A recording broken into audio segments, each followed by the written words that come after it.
Au fait, le dossier client que tu viens de me sortir, il n'y a que des bourdes. Mais c'est pas grave, je vais m'en occuper, t'inquiète pas, je vais tout corriger. Si vous envoyez ce missile à un collaborateur lorsque vous travaillez avec lui, vous pouvez avoir l'assurance que son cerveau va se mettre en ébullition. Faire du feedback en entreprise est un outil puissant qui a cette capacité à faire soit réussir une entreprise ou soit l'envoyer dans un crash monumental. Dans cette vidéo, on va voir les bases du feedback et comment réaliser un feedback 5 étoiles. Beaucoup de collaborateurs comptables veulent qu'on prenne soin d'eux. Et prendre soin de quelqu'un, c'est avoir l'assurance à la fois de lui faire du bien, mais aussi pouvoir en retirer le meilleur de lui-même. Dans cette vidéo, on va passer par 7 étapes pour réaliser un feedback 5 étoiles. Alors sans plus attendre, prenez place et c'est parti!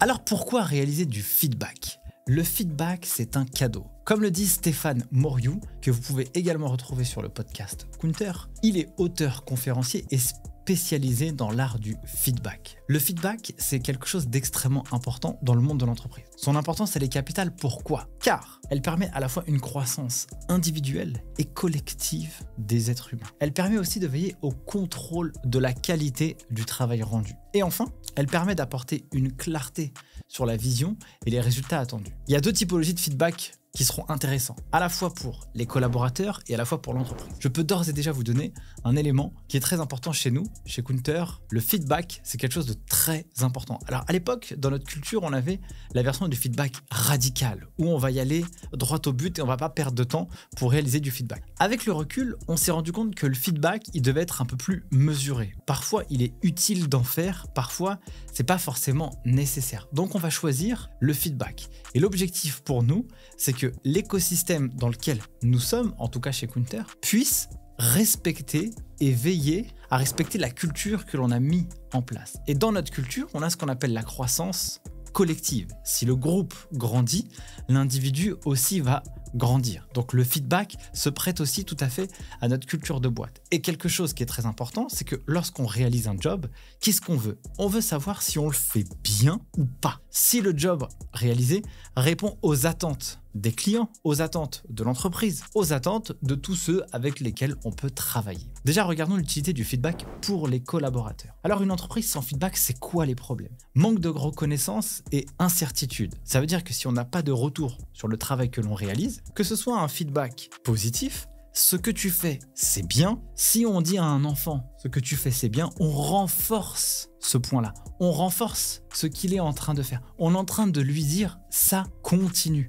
Bonifie-le. Ça, quand tu fais cette chose-là, c'est parfait pour moi. Dans ce cas-là, ça nous rassure. Et on a aussi l'intérêt, la certitude, l'idée dans notre esprit que ce qu'on fait, on est sur la bonne route. Et donc, à la fois, ça nous sécurise et ça nous rassure sur la qualité de notre travail. Et inversement, si on n'a pas de feedback négatif, si on fait du travail qui ne répond pas aux attentes de l'entreprise, qui n'est pas au niveau attendu, et bah du coup, on n'est pas aussi honnête avec le collaborateur. Si on est dans une entreprise, si on est manager, ou alors même entre collègues, le feedback, ça fait partie de la culture de la boîte, c'est important. Et s'il y a quelque chose qui ne va pas, c'est important de le dire. Imaginez-vous cet exemple. Vous sortez des toilettes et vous avez la braguette qui est ouverte. Quelqu'un le voit directement. Et si cette personne ne vous le dit pas, eh ben ça se fait pas pour vous parce que vous allez vous balader partout avec la braguette ouverte alors que vous auriez adoré qu'on puisse vous le dire.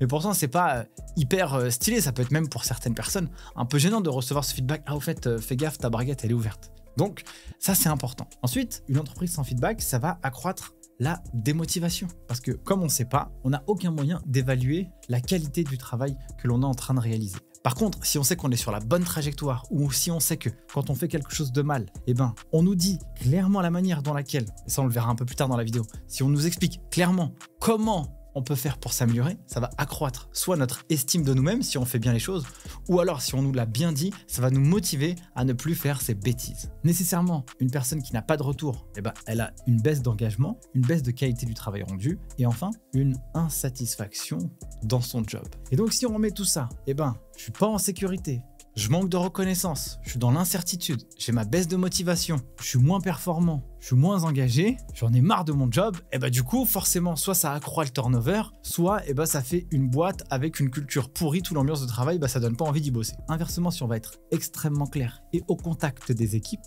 eh bien, les personnes auront la sensation de progresser. C'est très important de donner cette pépite aux collaborateurs qui bossent dans une entreprise, leur donner la possibilité de se réaliser. Car lorsqu'on identifie la pyramide de Maslow, la pyramide des besoins, et bien naturellement on a le besoin de sécurité, le besoin psychologique, le besoin de reconnaissance, le besoin de réalisation. Si l'entreprise va chercher le haut de la pyramide de Maslow avec ses collaborateurs et qu'elle utilise le feedback justement pour y arriver, ça peut être extrêmement puissant. Et en fait au final, eh ben, c'est utile pour la satisfaction des collaborateurs. Maintenant, une entreprise sans feedback, une entreprise avec feedback. Il faut voir aussi pour l'entreprise le feedback. Et là, vous avez toutes les informations à l'écran. Vous pouvez mettre pause pour pouvoir le lire. Mais il faut voir ça comme une espèce de petite intelligence artificielle qui, lorsqu'elle fait quelque chose, elle apprend, elle s'améliore. Elle apprend, elle s'améliore. Ça, c'est parfait, on continue. Ça, c'est moins bien, on arrête. Et donc, du coup, le feedback, il va aider la boîte à prendre des décisions, prendre des initiatives, innover. Alors, qui peut, dans l'entreprise, réaliser des feedbacks ? On pourrait croire qu'il n'y a que le manager qui a cette capacité de faire du feedback. Mais en réalité, absolument pas. C'est à mon sens et à notre sens chez Counter, une vision très erronée de ce que doit être le monde de l'entreprise. Et ça, c'est notre croyance. Le feedback, il est très important parce qu'il n'est pas que du manager au manager. Sachant qu'il y a des typologies d'entreprises où de manager, il n'y en a pas. On enlèverait la qualité du feedback à ce moment-là? Absolument pas. Le feedback, il peut être de plusieurs ordres. Premièrement, c'est le manager qui va le faire à son collaborateur, son coéquipier ou son salarié ou son manager, peu importe comment on va l'appeler. Ça peut être une première partie de l'histoire. Autre partie de l'histoire, ça peut être un employé, un collaborateur qui fait un feedback à son manager. Chez Counter, nous typiquement, le feedback, c'est dans les deux sens. C'est pas parce qu'on est manager d'une boîte qu'on a toute la science infuse. Et au contraire, on est certainement moins bon que les gens qui sont spécialistes dans chacune de leurs fonctions. Du coup, le feedback, il peut être aussi intéressant. Et là, je donne un cas d'usage. Chez Counter, quand on bosse par exemple sur des projets de formation, eh bien, moi, je pourrais avoir une vision sur la partie produit, comment j'imagine l'ingénierie pédagogique, qu'est-ce que j'aimerais qu'il puisse y avoir à l'intérieur. Et puis, une personne de l'équipe pourrait réaliser ce contenu pédagogique. Et moi, j'irais faire des feedbacks. Ah bah tiens, ça, c'est très bien. Ça, j'aime bien ce design, cette idée, ce code couleur, cette structure, cette ingénierie pédagogique, c'est parfait. Donc ça, c'est du feedback qui va être positif. La personne saura pour la suite que c'est exactement ce genre de comportement qu'elle doit continuer à cultiver. Et puis inversement, il y a des éléments où on pourrait imaginer ça manque de visuel, ça manque de concret, ça manque d'exemples. Pour moi, le but, c'est ni de faire plaisir ou de pas faire plaisir, c'est d'atteindre la vision et le standard qualité qu'on s'est fixé. Mais sauf que inversement, des feedbacks de la part de notre équipe, à moi par exemple, qui remontent, ou moi je suis un des fondateurs de l'entreprise, et je les demande à notre équipe et c'est tout à fait normal. Et il n'y a aucun problème. Et je suis certainement l'une des personnes qui a des zones de génie dans certains sujets et dans d'autres, absolument pas.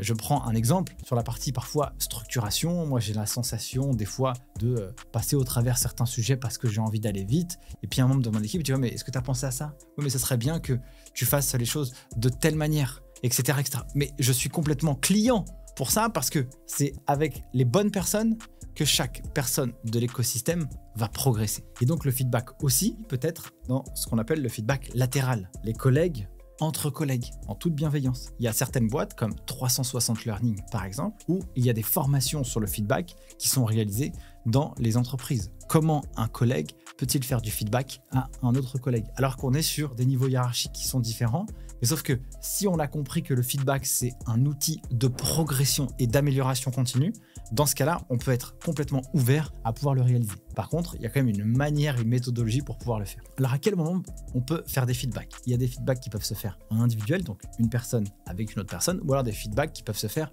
en groupe. Sur les feedbacks individuels, c'est quand même bien de prévoir et d'organiser des points qui soient réguliers. Vous avez ce qu'on appelle les one-to-one. One-to-one, c'est un entretien à un qui peuvent se réaliser toutes les semaines, toutes les 2 semaines ou tous les mois, en fonction des entreprises et aussi du niveau de seniorité. Mais le one-to-one, c'est un moment privilégié dans lequel on va pouvoir discuter sur les projets en cours, sur les projets passés. Et puis sur ces projets passés, on peut prendre un temps dédié pour faire du feedback. Et donc, je vous expliquerai tous les éléments dans lesquels on peut le faire. Alors ça peut être aussi des feedbacks par projet ou des feedbacks qui se font sur des entretiens annuels.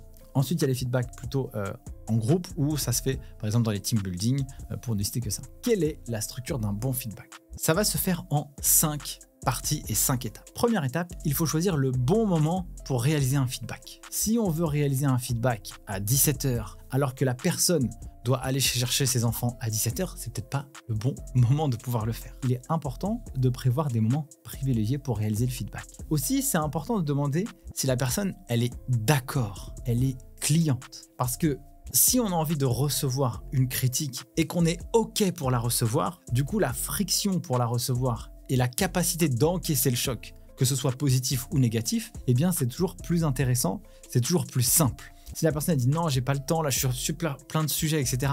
et que vous lui balancez quelque chose, ça risque d'être un peu compliqué. Donc ça, le bon moment, et il faut que la personne elle soit d'accord. Ensuite, il faut être extrêmement clair et aller droit au but. Il faut pas commencer à tourner autour du pot. Oui, mais j'ai vu que, peut-être que, voilà, j'aimerais te dire que non, en fait, on a besoin.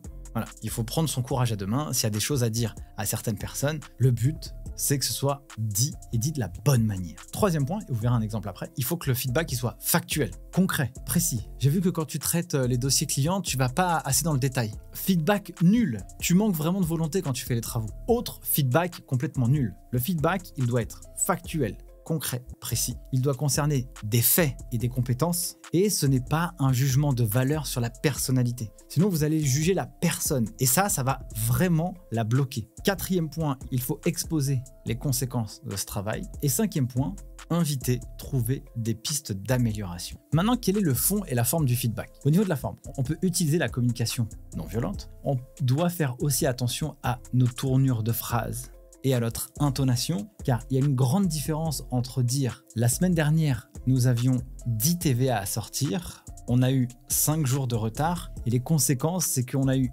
4 clients qui nous ont mis des avis négatifs sur Internet. » Ou alors dire « bon, la semaine dernière, on a eu 5 jours de retard sur la livraison des TVA, on nous a foutu 4 avis négatifs sur Internet. » Et bien du coup, on va dire la même chose, mais pas avec le même ton.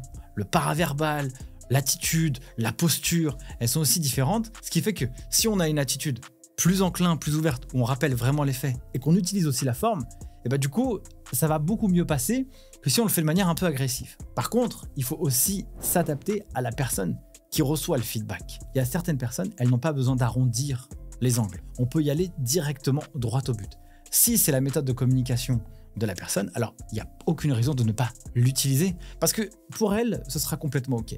Par contre, inversement, une personne, si elle a besoin de douceur et de tranquillité, c'est important de pouvoir s'adapter à la bonne personne. Imaginons une chose, c'est que dans le cerveau, il va se passer un truc. On a le cerveau reptilien, le cerveau de la survie. Si on commence à agresser une personne, ça risque de réagir. Je vais me bloquer, je vais me confronter, ou alors je vais fuir. Et du coup, c'est important de pouvoir ouvrir le champ des possibles. Je vous lis quelques feedbacks qu'on vous a préparés. T'es toujours en retard, à cause de toi, l'entreprise va mal, ne recommence pas. Alors, les mots qui sont utilisés ici, ils sont assez embêtants. Tu, toi, toujours en retard. Donc, toujours, on dirait que c'est général, alors qu'on pourrait être un peu différent. À cause de toi, l'entreprise va mal. Ne recommence pas. Donc là, on a l'impression qu'on est en mode infantilisation. Ça va pas du tout. T'es toujours mal, dur. Waouh! C'est oppressant comme truc. Autre élément, au fait, tu sais, l'autre jour, je crois avoir remarqué que tu as peut-être rendu les livrables après la date convenue. Bon, c'est pas grave, t'inquiète pas, ce qui compte,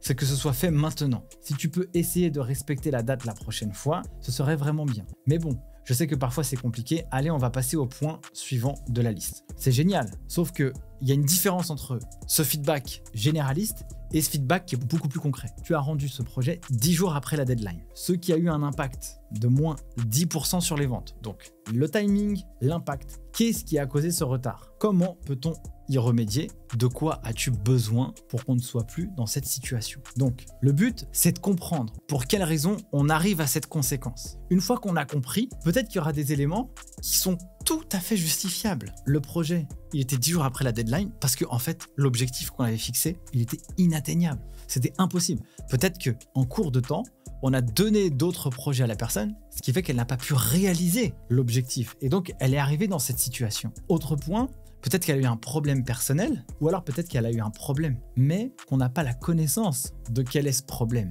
Et peut-être que en discutant avec la personne, on va comprendre c'est quoi la source du problème. Si les objectifs n'étaient pas smart, une fois qu'on a compris, on va dire comment on va pouvoir résoudre ce problème pour la prochaine fois et aussi de quoi la personne a-t-elle besoin pour y arriver. Est-ce qu'elle a besoin de temps, de ressources humaines, de ressources financières, de ressources matérielles? Et là, on va trouver des solutions. Le feedback, en ce sens, il a un intérêt parce qu'on va trouver une solution collaborative ensemble, ce qui fait qu'après, ça va y aller. Donc, les feedbacks positifs, c'est juste pour flatter l'ego des gens? Absolument pas. Les feedbacks positifs, c'est un outil monumental. Combien de personnes nous ont dit, et vous la connaissez forcément cette expression, ou alors, soit vous l'avez déjà entendue, soit vous-même vous l'avez employée.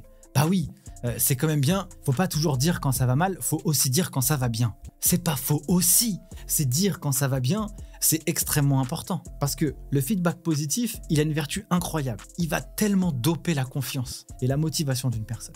Il va souligner les bonnes actions réalisées par quelqu'un. Et si la personne sait qu'elle est sur la bonne trajectoire, on est sur un outil de management qui est extrêmement puissant. Et le pire, c'est que si la personne elle sait qu'elle est très forte sur un sujet, ou qu'elle est bonne, ou qu'elle est dans la bonne direction, et ben cette compétence qu'elle a, pourquoi pas, elle peut la transmettre à d'autres personnes. Donc c'est un cercle vertueux qui va avoir un impact positif dans chaque personne. Ça maintient le collaborateur motivé et engagé, et ça va aussi faire un équilibre entre le feedback négatif. Parce que je crois que j'avais vu une statistique qui disait qu'il fallait 7 feedbacks positifs pour un feedback négatif. Je pense que cette statistique, je ne sais pas de quelle manière elle a été réalisée, ma croyance personnelle, c'est de me dire que en fonction de la culture de l'entreprise, et si les gens ils ont complètement conscience de ce qu'on veut pour eux et de la règle du jeu dans l'entreprise, et si tout le monde accepte la règle du jeu, je pense qu'il n'y a pas besoin d'avoir un calcul de feedback.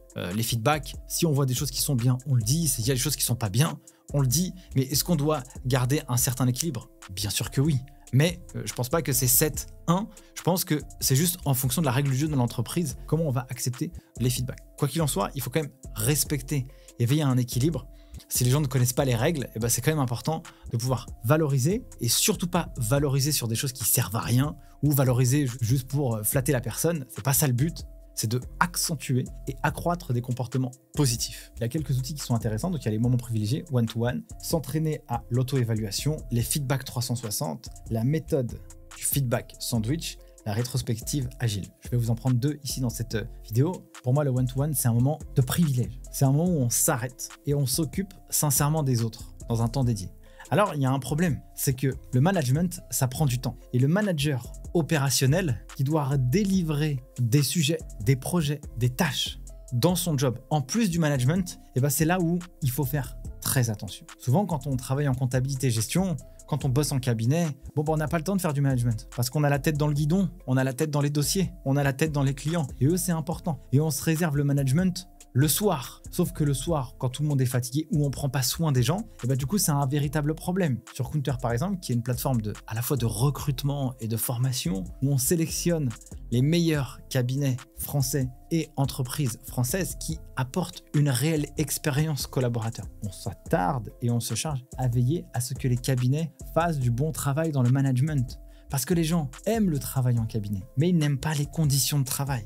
Et donc, il y a 2 jobs, le job de manager et le job d'opérationnel. Et celui qui doit faire les 2, eh ben, il peut prendre des raccourcis. Le one-to-one et les moments privilégiés avec les membres de son équipe, ce n'est pas des moments de perdu. Parce que ce temps d'arrêt, c'est faire un point. Nous, chez Counter, notre one-to-one, c'est 30 à 45 minutes, dans lequel on va avoir une structure en 4 étapes. La première étape, c'est quelle est la météo intérieure du coéquipier? Il a quoi dans son cœur en ce moment? S'il y a quelque chose qui ne va pas, c'est de notre responsabilité de l'aider à aller mieux. Si on doit lui trouver des solutions pour ça, on se doit de faire le maximum pour l'aider à avoir une météo intérieure qui soit la plus ensoleillée possible. Et on le dit souvent, dans une boîte, on ne peut pas avoir une expérience à 100% parfaite. 90% du job, s'il est carré, il est top, l'expérience elle est géniale, on aura déjà fait une grande partie du boulot. Et les 10%, 5 à 10% restants, si ça va pas, on va pas viser la lune, on peut viser les étoiles, mais si on n'y arrive pas, c'est pas grave, au moins on essaie d'avoir un standard de haute qualité pour nos coéquipiers. Et ça, c'est ce qu'on fait. En tout cas, chez Counter, les one-to-one, c'est 30 minutes où on commence par la météo intérieure. Deuxième étape, dans ce one-to-one, on a la rétrospective et on analyse les objectifs qui étaient fixés sur la période précédente. Et donc, on s'était fixé des objectifs. Quels sont-ils? Et sur chacun des objectifs, on essaye de comprendre ce qui a été, ce qui n'a pas été. Dans cette partie-là, on essaye de faire du feedback. Alors nous, chez Counter, le feedback, on le fait pas tout à fait de manière très structurée souvent. On le fait en fonction des projets. Donc quand les projets y sortent, ah, ça c'est parfait, ça, fais gaffe, ça, je le vois plus comme ça. Toi, fais attention à ceci, fais attention à cela. Moi, je vois plus comme ça. Voilà ce qu'on a eu, voilà le résultat qui s'est passé. On le fait de manière assez régulière chez nous. Donc, en fait, on n'a pas forcément besoin du one-to-one pour pouvoir réaliser ça. Mais le one-to-one, c'est aussi le moment de faire du feedback sur le projet. Deuxième partie. Troisième partie du one-to-one, c'est quels sont les objectifs à venir. Donc, les objectifs à venir, nous, on veut que ce soit les coéquipiers qui les fixent par eux-mêmes. Alors, dans notre culture, on a ce qu'on appelle l'ambition et on n'a pas peur de se fixer des objectifs qui sont inatteignables. On n'a pas peur de se challenger. On n'a pas peur d'être résilient. Ça fait partie de notre ADN et notre culture. Donc, on a totalement confiance et comme la confiance fait aussi partie de nos valeurs, on a totalement confiance aux membres de l'équipe, à chacun des coéquipiers. Donc, quand on demande « exprime toi-même tes objectifs », c'est que la personne, elle comprend à la fois la culture de la boîte, mais elle comprend aussi les exigences de son propre métier. Et nous, notre seul rôle, c'est soit d'acquiescer, de dire franchement, ouais, c'est super, etc. Et parfois, on est même bluffé parce que si ça avait été nous qui avions fixé l'objectif, on l'aurait certainement peut-être fixé un peu plus bas. Et certaines personnes vont fixer plus haut. Et c'est que souvent, elles y arrivent. Pour nous, c'est une co-construction et un co-échange. Mais là, c'est vraiment le coéquipier qui fixe son objectif et nous, notre rôle, c'est simplement de pouvoir le challenger si besoin. Et quatrième étape du one-to-one, c'est un espèce de moment informel en mode « moi, je suis là pour toi. Qu'est-ce que je peux faire pour ton travail, pour ta vie personnelle ou alors avec des connaissances que je peux avoir, qu'est-ce que je peux te donner pour que ça puisse être utile ?» Car la croissance collective fait partie des valeurs, fait partie de la culture. J'ai une personne qui bosse chez nous qui me fait part qu'un membre de son entourage très proche crée sa propre entreprise. Et donc à ce moment-là, mon rôle, c'est de se dire est-ce que tu as besoin de conseils sur cette association? Parce que la personne de son entourage veut s'associer avec quelqu'un. Et là, c'est à ce moment-là où moi je m'arrête et puis je discute et puis je dis bah fais attention. Moi par rapport à mon expérience, j'ai vu que les relations, attention, on doit structurer juridiquement de telle manière, telle manière, telle manière, telle manière. Et en fait, en réalité, la personne à la fin du one-to-one, on a travaillé sur les projets d'entreprise, mais aussi son projet personnel. Et sur ce projet personnel, bah, du coup, ça peut l'aider dans sa propre vie perso à pouvoir utiliser cette compétence ou ce que moi j'ai pu apprendre par le passé. Et moi, je la transmets parce que la transmission, on adore ça. Et donc, pour nous, c'est extrêmement cool. Donc voilà pour cette partie. Maintenant, quels sont les pièges à éviter avec les feedbacks? Premièrement, comme je l'avais dit aussi tout à l'heure, c'est ce déséquilibre entre les feedbacks positifs et feedbacks négatifs à adapter en fonction de l'entreprise. Mais quoi qu'il en soit, il faut nourrir le réservoir d'énergie plutôt que de le vider. Ensuite, apporter trop de feedback d'un seul coup. Si vous avez une liste de 10 à 20 doléances d'un seul coup, franchement, ça ne va pas le faire. Il faut au bon moment, au bon endroit, à la bonne personne et de la bonne manière. Aussi, un des pièges qui est assez commun, c'est attendre trop longtemps. Le feedback, il doit être quasi immédiat, où il ne doit pas traîner dans le temps. Si vous voyez une personne qui n'a pas le bon comportement dans une entreprise par rapport à l'équilibre d'un groupe, il faut lui dire très vite. Surtout quand on est manager, on n'est pas une machine, on n'est pas un robot, on a des émotions. On peut aussi avoir des peurs, la peur de dire ce que l'on pense à l'autre, la peur de lui dire que son comportement, il n'est pas adapté. Ça demande quand même un effort sur soi-même. Et puis, le management, c'est pas parce qu'on a été bon sur un job opérationnel qu'on arrive à un job de manager qu'on sera nécessairement bon. C'est certainement même l'inverse. C'est un autre travail. Il faut comprendre la psychologie des humains. Il faut s'adapter à chaque personne. Il faut faire preuve de grande empathie. Et donc, c'est pas facile de faire du feedback, mais par contre, si on a cette difficulté à en faire, et si ça attend, ou alors au pire, si on dit bon, c'est pas grave, ça va s'arrêter, et que le comportement ne s'arrête pas, sachez une chose, c'est que les gens, en réalité, ils aiment qu'on leur dise ce que l'on pense. Par contre, ça dépend de la manière dans laquelle c'est dit. Autre point, faire attention que ce ne soit pas perçu comme du micromanagement. Voilà, une personne elle a fait telle tâche, attention, fais gaffe, fais pas ça. Attention, fais ceci, fais cela.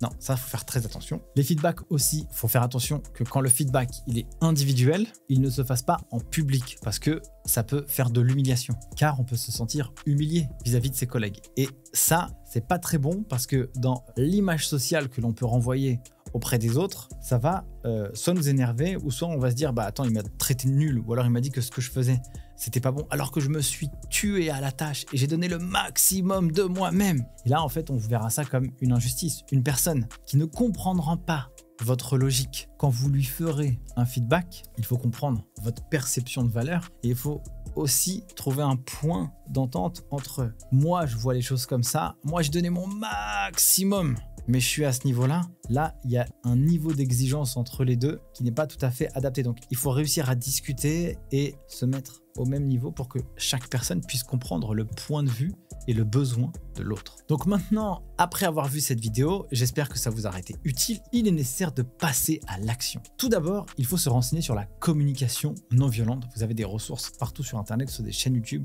ou des bouquins à ce sujet. La communication non violente, ça résout des conflits et la communication, ça permet de résoudre tous les problèmes dans une boîte parce que les non-dits, ça crée de la frustration, de l'énervement, des cachotteries, des ragots, des trucs qui ne vont pas. Il faut être clair, clairvoyant, honnête et transparent. Première étape. Deuxième étape, vous pouvez déjà commencer à préparer un feedback à un collègue ou aux personnes que vous allez manager. Troisième étape, naturellement, il faut aller se former à l'art du feedback 5 étoiles sur la plateforme Counter où vous avez à la fois des formations totalement gratuites pour devenir un leader et un manager inspirant dans l'écosystème comptable et financier, mais aussi des formations sur les compétences techniques pour bien accompagner à la fois les dirigeants si vous bossez en cabinet ou les dirigeants si vous travaillez en entreprise. Et naturellement, vous avez sur Counter les meilleures opportunités de carrière dans la profession comptable et financière. Merci d'avoir regardé cette vidéo jusqu'à maintenant. Si elle vous a plu, n'hésitez vraiment pas à me faire des retours en commentaire et aussi continuer la discussion. Je vous souhaite naturellement le meilleur et moi je vous dis à très vite pour une prochaine vidéo. Ciao!